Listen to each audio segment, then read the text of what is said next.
Hello, it's Ashley here from Paper and Twine, and welcome to the final day, the 30th day in this series of my clean and simple Christmas cards. After the popularity, if you like, of this card that we made together, I showed you how I did both of the backgrounds. This was the Christmas card. This is one that's going to a subscriber. I thought that I would have another play with granulating watercolours, but we're going to use different colours today. I have got a pot of water on standby. I have got a brush, and I've got two types of granulating watercolours today. I have no idea what I am doing. Somebody left a comment on the video for the hair card. I can't remember who it was, but they said they hadn't got the courage to they've got everything. They've got the watercolors, they've got the paper, but they hadn't got the courage to do it. I think I said to them something like, just do it, just dive in. What have you got to lose? Nothing really.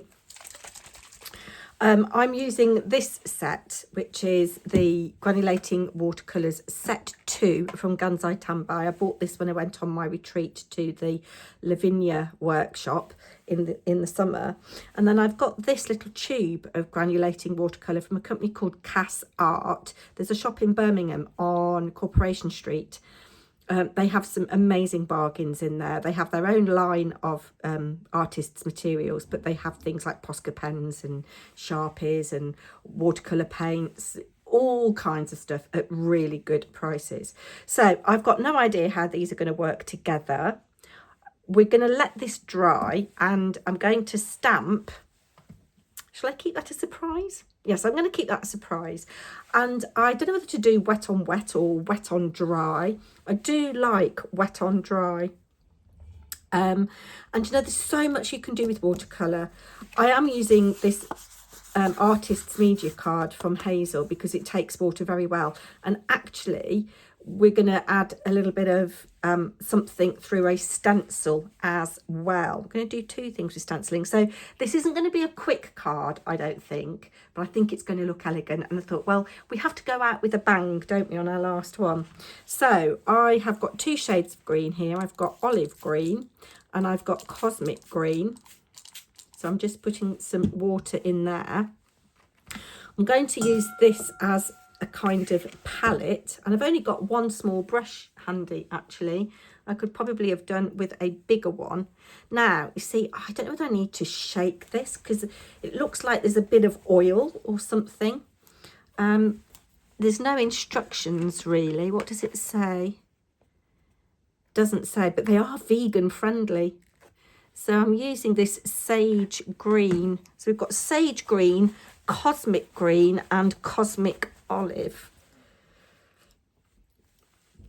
And I'm just going to put, oh gosh, look, just going to put a little bit on there. That's all I'm going to use. Is I'm going to water it down quite significantly. And yes, Thelma, if you're watching, I have got mucky fingers already. So let's give that a bit. Oh gosh, look at the little bit of blue there from probably some pixie powder. So wet my brush and let's just give this a bit of a mixing. That's very dark. Oh gosh, look at that. I've got some scraps here that I'm going to just see what the colour is like. Oh, that's almost black. I don't think I want it that dark. Got another, well, it's not scrap, but it's a big piece here.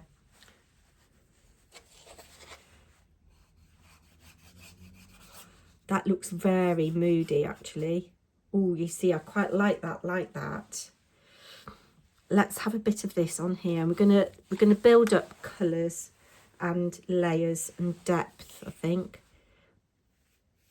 So just like I did before, I'm doing kind of like a wash, wet on dry. Maybe I should have wet this beforehand. You see, I'm just scribbling. I could probably do with a bigger brush. That's quite grey green, isn't it? This is a number 10 brush.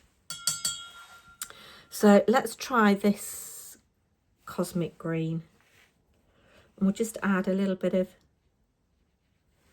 other colours. Blend.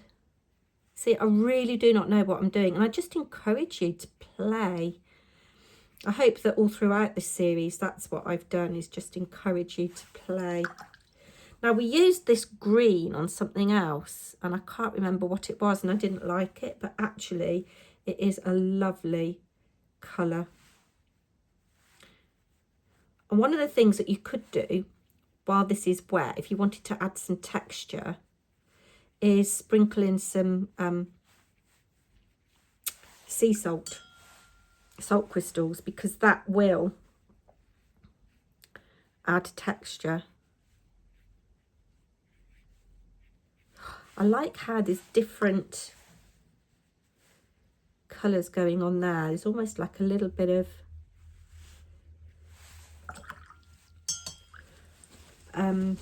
purple going on there. Not liking how that's gone to the side there, so I'm just going to knock that back a little bit. Let that do its thing. I might just have another bit of this at the top, because I'm liking how there's a little bit of purple in that. But obviously we'll see how this dries. It's Sunday afternoon as I'm filming this, and the light is fading a bit. Add a bit of that at the top. So I'm just adding little dots, layering up. Here's the olive green, the cosmic olive. And I think I'm going to leave that, you know. I'm going to leave that as is. I'll have a little tidy up, leave this to dry overnight, and I'll come back to you tomorrow. It's the next day now, good 12 or more hours, and I didn't waste all that paint that was on the acrylic block. I've done a bit of smooshing. Oh, look at that. That was when I think I just had all that paint on the brush. Look at the richness of that blue in there. And this was just picking up what was on the block after I'd had a good old paint. This is actually our background. Look at all the different colours in it. Really lovely. And then I thought I would show you what I mean about how sea salt can add texture. I'll show you that. Let's just move this out of the way. I just had a little play with that. That'll be something that I play with later. That's just on really light mixed media paper, 250 GSM. But if I bring in, let's see some little hints of what I'm going to do. If I just bring in my rubbish bin, and what I did was I sprinkled on the salt, then I added more water, and you can see how the salt has picked up the colour. We'll just brush that away. You can do this with any watercolour. You could do this with your distress inks. You could do this with cosmic shimmers. But look at how we've got a really textured background there. And I don't know whether the camera is picking up, but because I sprayed the paint with this, which has got the Kuretake silver shimmer in it, there is a really faint sparkle in the background there, which is just really, really subtle. Move all those things out of the way. So I am going to first of all stencil a tree on here. Bring in this scratch paper, and I'm going to go with this small one, I think, and I don't know which colour is going to go best. I've got forest moss, which is kind of like an olivey green, and I've got pine needles, which is more this kind of green here.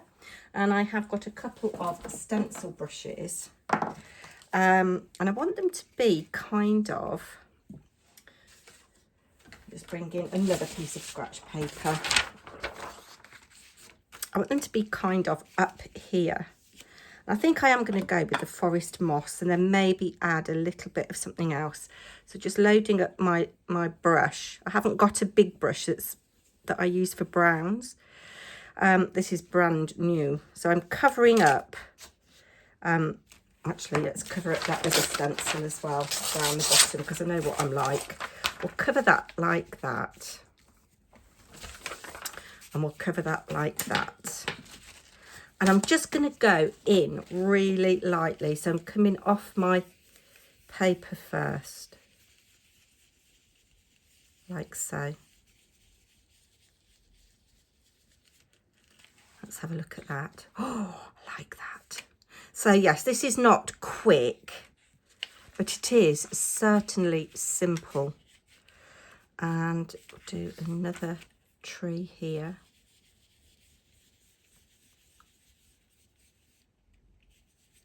Let's just bring in the merest little bit of the pine needles, just to add a bit of different colour there.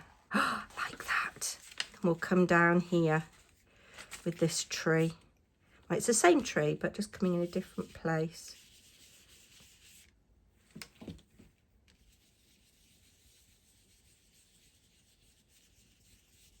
Let's have a look at that.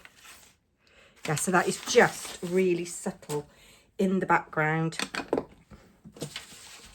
I did have a recent oops moment. I'm going to spritz that on some watercolour card if I can find some. Oh, hold on a minute. No, we'll do that off camera, Ashley. Now, let's bring in the stamping. I want to do the stamping next before I add the final little flourish. So, I thought this was adorable. And I'm going to use my stamp platform because, as you know, if you've been watching this series, I don't want to make a mistake.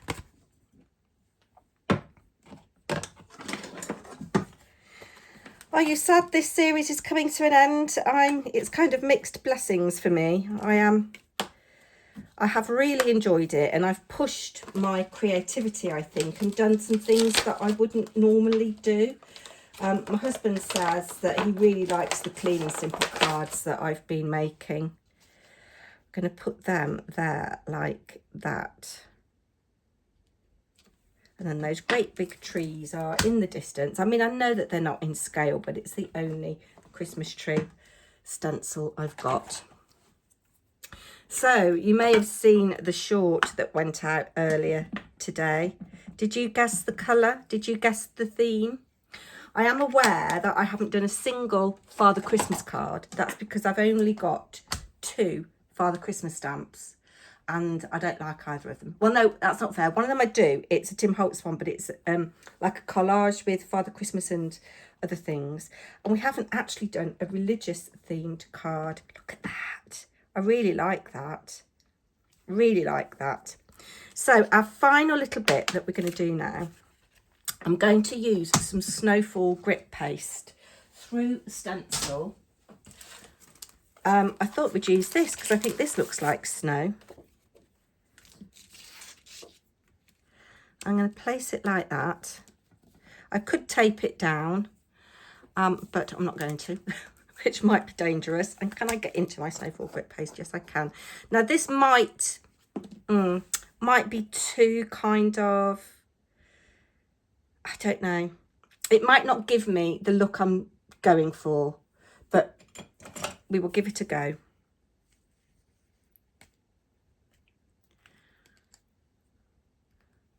And like all of Tim Holtz mediums, you need to use them.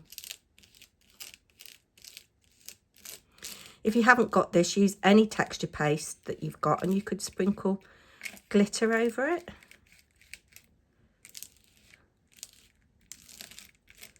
And then what I'm going to do, I'll come back when this is dry. While that's drying, I thought we'd do a quick bonus card with some things that I've found on my desk that would otherwise probably have gone in the bin. So this is literally a scrap. I have measured one side of it and it happens to be 6 inches, but it's not quite 6 inches this way. But you know, it doesn't really matter. So I'm going to just score that at the 3-inch mark. So we've got a funny little shaped card. But if you've got an envelope punch board, you can make your own envelopes. And if you haven't, there's lots of tutorials on YouTube on how to make an envelope without a punch board, using your card size as a kind of, what's the word I'm looking for, a guide, a wrap. So look, I've got this Merry. I thought I'd put there like that, and handwrite and bright. And then I've got this tree frame and this tree frame. Maybe that needs to be lower down. So we're just going to stick those down. I'll do that off camera so that you're not seeing me pither. So there's our little bonus card made out of the frames that we cut the other day when we made the bright card that a lot of you liked. I've just handwritten and bright in this orange fine liner. Wish I'd gone pink actually, but I just thought I haven't done a lot of orange and I really like orange at Christmas. This little star I just found on my rug actually under my desk, and so I've salvaged that. We cut all these little stars on day 2. So there's a bonus card. I have another bonus card here as well.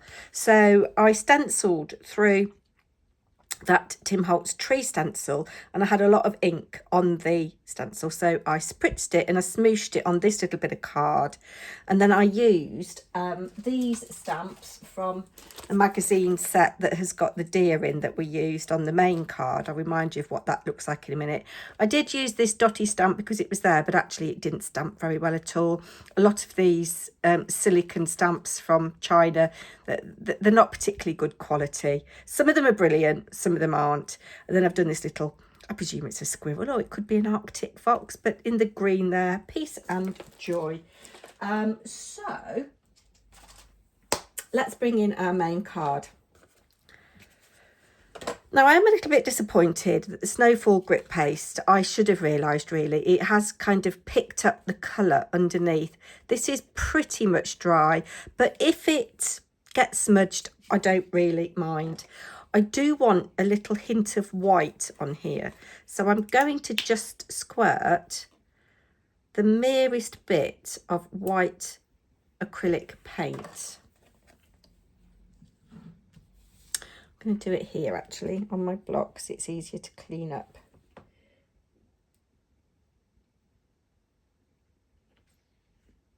That's probably way too much. And I'm going to use my scrap paper. So I've got this stencil brush here, and I want kind of like a dry brush technique really. Let's see what this looks like on a bit of scrap before I go any further. Typical, I haven't got any scrap handy. If we do it on a bit of black, we might be able to see. So we'll just see what it looks like, whether I've got too much paint on my brush or not. Oh, actually, that's quite nice. That's quite nice. So let's go for it. I might have to work hard where I've got bits of the grip paste.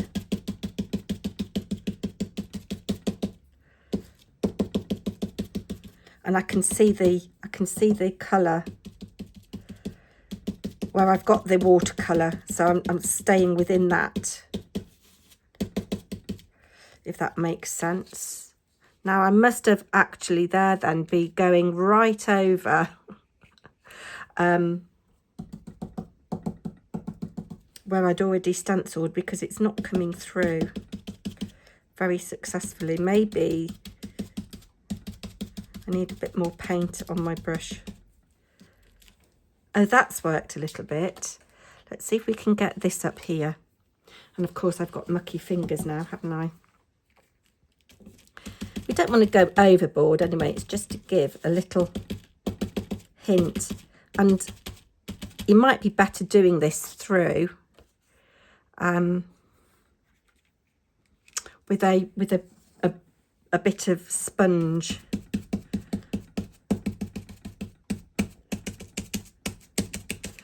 Just to give a little hint. Do you know, I'm going to leave it at that, because I think I'm going to spoil it otherwise. And typical, I've got mucky fingers. Right, what I've got on here now, I'll give those a little bit of a wash in a minute.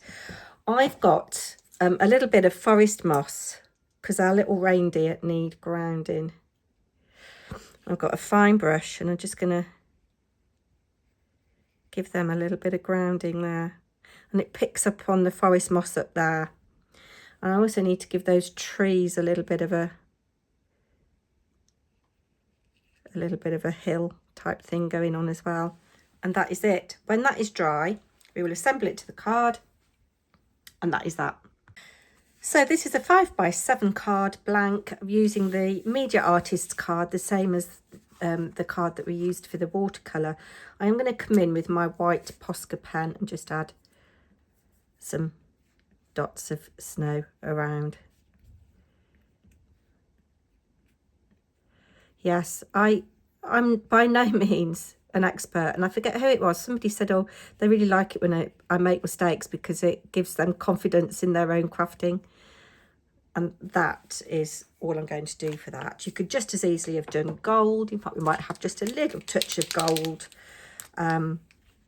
This is the yellow gold, and it actually blends really nicely with the olive colour in this. So they're like little stars shining in the sky. I'll have to get a silver one of these if they do one. There we go. And I am just going to put a Tim Holtz clipping, and I did see one that I thought would be appropriate, and of course I can't find it now, can I? I saw Silent Night. There we go. Yes, I'm going to have Silent Night, Holy Night as a little quote there. In fact, let's get it straight, Ashley. That would be better, wouldn't it? Shall we do it there so we make a little feature of that little splodge? So there we have it. That is the final card, guys. I may come back through Advent with some more cards, maybe some Father Christmas themed ones, maybe some religious themed ones, although we have got Holy Night here. I quite like that, you know, with the subtlety of the tree stenciled in the background. I think it's quite arty, and I think somebody who receives this would think that you've spent an absolute age on it, when in fact it's just a bit of... And if you haven't got the granulating watercolours that I've got, use your oxides or whatever inks you have to hand. And here's the other card, and here's one that we made out of scraps.